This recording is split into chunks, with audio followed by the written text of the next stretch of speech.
Không gian Hoàng Cầm thì chiến sĩ của ta cũng đã nuôi Hoàng Cầm nuôi theo định và đồng chí Hoàng Cầm sáng tác đây nhiều ngày 21 trong tỉnh Hòa Bình rất không nói. Và đây là mình sẽ thấy được một không gian mô tả đấy.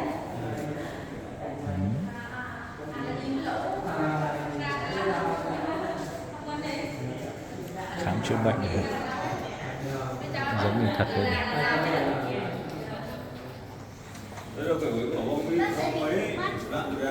Đấy tại đây thì là một không gian sẽ thể hiện về những cái hầm quân y ở chiến trường Điện Biên. Để đảm bảo công tác cứu chữa thương binh được kịp thời và an toàn thì các chiến sĩ của ta cũng đã xây dựng những vị trí hầm quân y, bệnh viện dã chiến ngay ở chiến trường Điện Biên Phủ. Và những cái hầm quân y thì cũng đảm bảo là tránh được những mảnh đạn pháo của quân Pháp. Và trong những căn hầm dã chiến như vậy thì hàng nghìn cán bộ chiến sĩ quân y cũng đã tiến hành chăm sóc cứu chữa kịp thời cho khoảng 15.000 thương bệnh binh của Việt Nam. Đấy, và phía bên đây thì chính là vị trí thể hiện về cái chính sách khoan hồng của chính phủ Việt Nam đấy, và các công tác vẫn không bao giờ có thể được. Và đối diện chính là vị trí bệnh viện Cộng Pháp. Bệnh viện Cộng Pháp thì được xây dựng rất kiên cố, nhưng mà tuy nhiên thì cuối tháng 3 đầu tháng 4 1954 khi đã giới thiệu pháo cao xạ của Việt Nam đã kiểm soát bầu trời thì quân Pháp bắt đầu rơi vào tình trạng thiếu thốn. Trong những nhồi nhét ngồi lai liệt ở những cái vị trí hầm quân y, thậm chí là ở những vị trí mà nhầy nhụa bùn lầy và xác chết. Và một trong những hiểm họa đến tới lính Pháp lúc đó chính là nạn ruồi và loài bọ sẽ phát sinh trong nhà xác, sau đó tràn vào nhà thương, thậm chí là đẻ trứng lên những vết thương của lính Pháp. Lính Pháp không thể chịu đựng được, nó tràn vào và nó đẻ trứng lên những vết thương của lính Pháp. Và đây là không gian mà có mô phỏng một phần bếp Hoàng Cầm.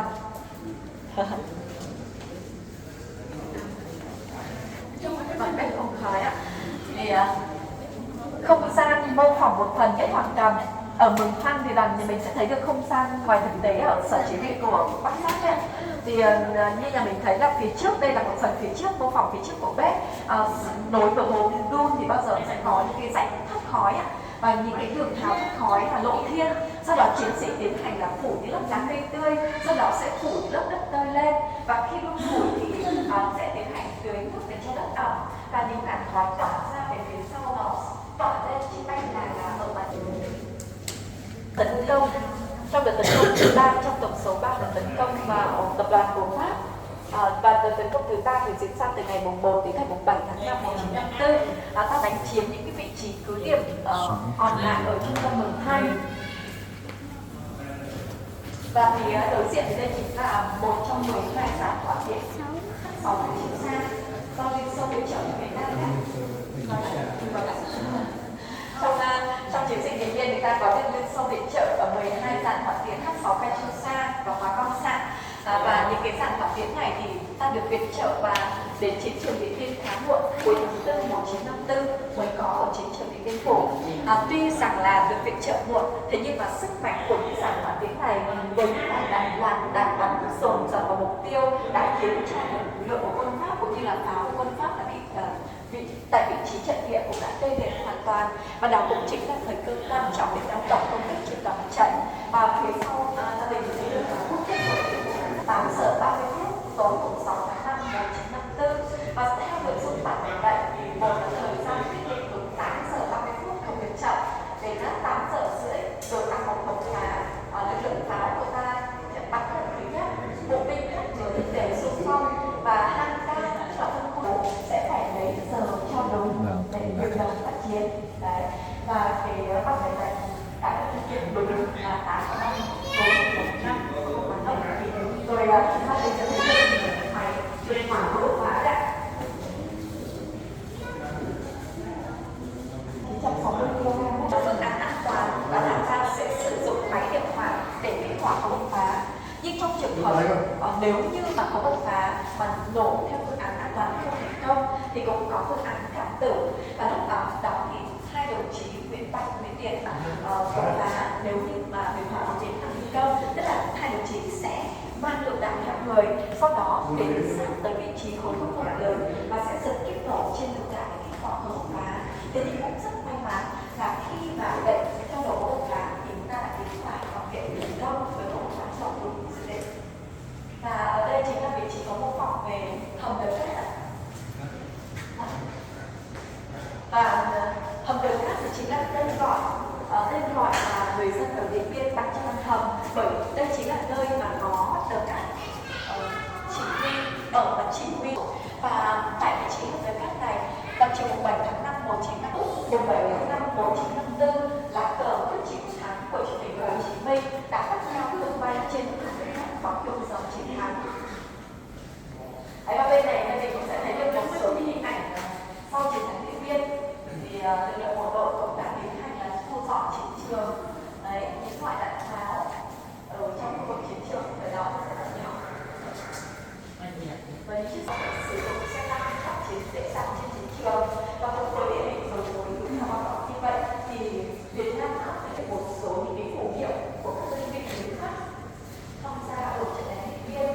Rồi những cái biển tên này, cái biển tên này tên là biển tên của nhân và nó sẽ Quyển nhật ký của đồng chí Vũ Đình Kiệm, đại đội 269, tiểu đoàn 54, trung đoàn 102, đại đoàn 308 đã viết trong thời gian tham gia chiến đấu từ 1950 đến 1954.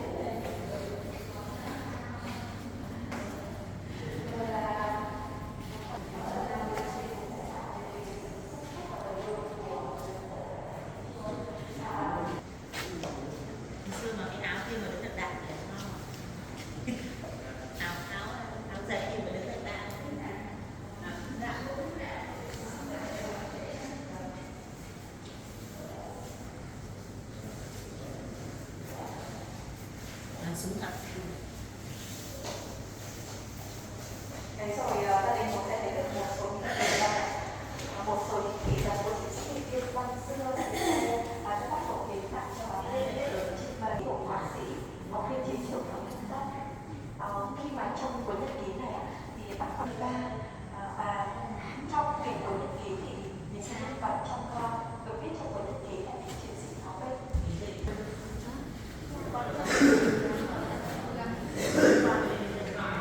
Khi mà có thể vào chiến trường bao giờ sẽ được là trong cái cá nhân, trong đó sẽ có chính tác giả, có tí đại đông bình xa, sau có cảnh sát thì có thể là tơ bố nước người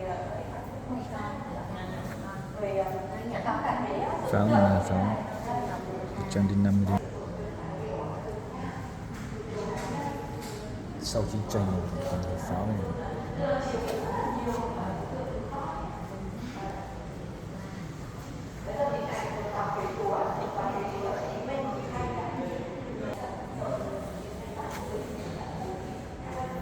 Cổ tích của cựu chiến binh đã từng tham gia chiến dịch Điện Biên Phủ 1953-1954.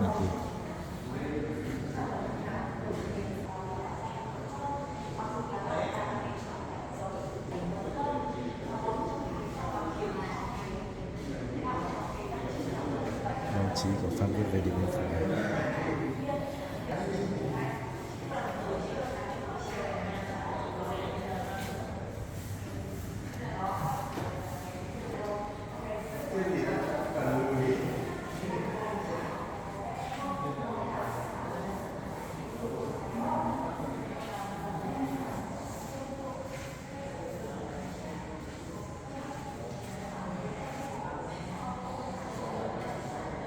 Cái văn đờn 1931 rồi. Phan Đình Giót nổi tiếng này. Đình Giót sinh năm 1922 cả. Đấy, thời điểm nó diễn ra chiến dịch Điện Biên Phủ thì tin tức rất là đầy đủ về tình hình chiến trường cũng là chiến đấu quả cảm rồi thì lá thư và Chủ tịch Hồ Chí Minh đã gửi viên chiến trường động viên cán bộ chiến sĩ và đi tờ báo cũng là những món ăn tinh thần không thể quên.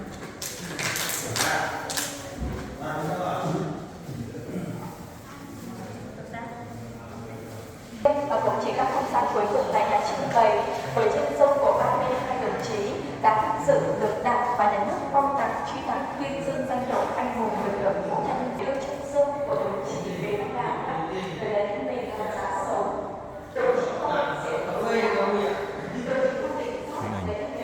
kết đây. Đẹp luôn. Ở vị trí của cầu thế và hiện nay thì 4 đồng chí cùng ăn nghỉ tại nghĩa trang đối diện với bảo tàng và chính là nghĩa trang liệt sĩ An Một.